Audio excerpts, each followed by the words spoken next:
Hello to my instructors and classmates that may watch this. My name is Caleb Van Dale, and I attend Black Hills State University as a biology and earth sciences student.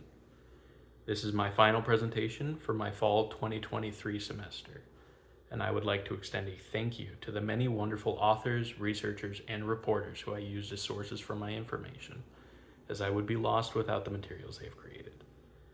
I will include Google Drive links to a list of citations for the scholarly articles and scientific papers used within the presentation in the description below the video, alongside the source for the images and a link to the presentations file itself for those who would like a closer look at what is on the TV behind me. Thank you. I will address that lithium mining is widespread and that it occurs in many countries that I will not have time to speak on in depth.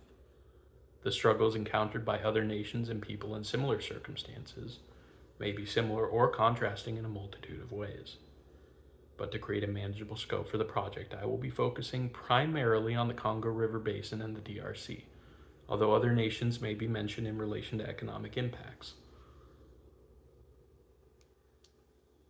First, I should address what lithium and lithium mining is, and the greater effect that it has. Lithium is a useful material and resource for furthering advancements in energy preservation, storage, and management, as it is a primary component for batteries, an almost ubiquitous part of modern life, and are used en masse by consumer electronics, production companies, corporations, and government facilities.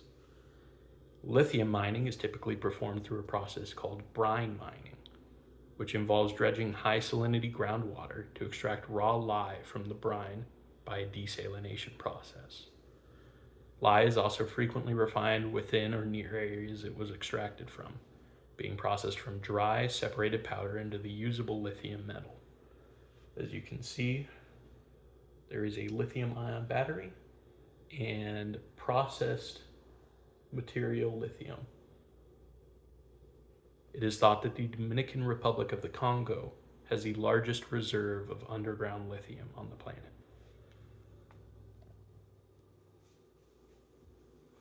The Congo River Basin is in no short supply of indigenous and endangered organisms, many of which are vulnerable to extinction. Many recognizable and crucial plants and animals are losing habitat quickly, with medically significant anti-malarial and diabetes-treating flora becoming thinner in population and narrower in range. Animals, much like plants, are facing extreme habitat loss. Lithium mining involves a great deal of open air, toxic chemical-rich water, and gouges out dozens of miles of rainforest for a single mining operation.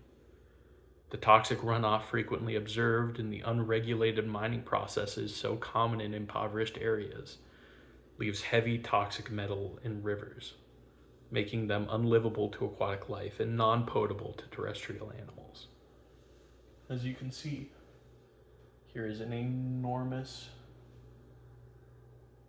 mining operation with a small impoverished town built around it within the DRC.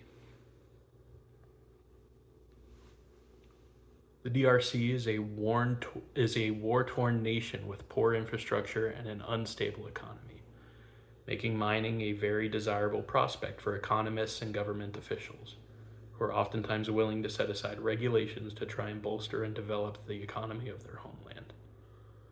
Lithium mining, while almost entirely necessary and oftentimes safer than cobalt or copper mining, involves the exposure and turbation of high salinity groundwater beds. An issue that has arisen in the extraction process is the toxic chemicals that are used, that have been observed leaching into potable groundwater of surrounding impoverished communities. This, alongside the typical digestive issues, ulcers, and diarrhea caused by being poisoned, has caused genetic degradation, increasing rates of birth defects in the communities affected and drastically raising infant mortality rates. Refineries cause similar rates of pollution, and while the process is less demanding than fossil fuel refinements, each ton of lithium processed can generate over 15 tons of atmospheric carbon and many more tons of atmospheric low-lying toxins. Exposure to these air pollutants has raised rates of lung cancer in adults, while respiratory illness case numbers are skyrocketing. Both have been increasing mortality rates in surrounding communities for these mines. As you can see here at the top is a lithium mine where they are dredging the beds of this high salinity groundwater deposit, trying to extract particulate of lithium, cobalt, copper, and tin. Down here you can see the process of extracting cobalt from the area, a common sister mineral that is extracted alongside lithium.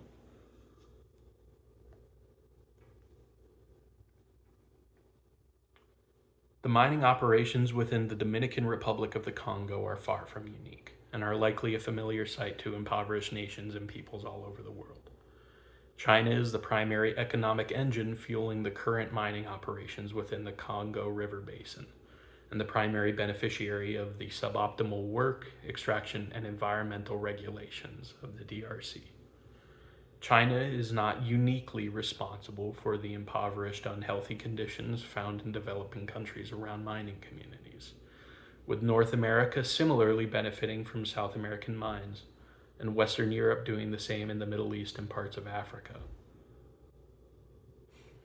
Irene Henriquez and Stefan Bohm have documented a similar occurrence in Greenland, where the native Inuit people are facing increasing pressure from larger nations to engage in unequal environmental exchange and extractive industry. I have included a link to the article at the end and in the description among my citations if you would like to read the article yourself. You can see here is a Tesla lithium refinement factory in Texas, which refines a lot of raw lithium extracted from poor communities in South America. It also takes advantage of poor migrant workers to refine that lithium. And up there is a Chinese electric bus powered by those very same batteries, likely extracted from the Congo. Many developing nations are cornered into waiving the dwindling number of regulations that keep their ecosystems and communities healthy and intact by larger economic forces. And strategies to mitigate these activities requires nothing short of worldwide economic reform, which is a topic far too large to cover in this presentation. New strategies can help form less destructive extractive processes, with the leading goal being to abate the ever-growing demand for rare earth minerals. Reuse and recycling of electronics has become increasingly popular. I've included 2 papers discussing 2 strategies for lithium production and reuse, with direct recycling of battery parts and the use of already refined lithium to curtail the use of toxins and chemicals in the extraction process, by forcing lye to bond directly with the already processed minerals, both of which I would recommend reading. This chart here outlines the process for which consumer electronics can be recycled and the various methods for which each piece is processed. Thank you for listening, and I hope I've helped introduce some new ideas and knowledge of lithium and other rare earth mineral extraction in developing countries. And thank you to everyone for a wonderful semester. Good night.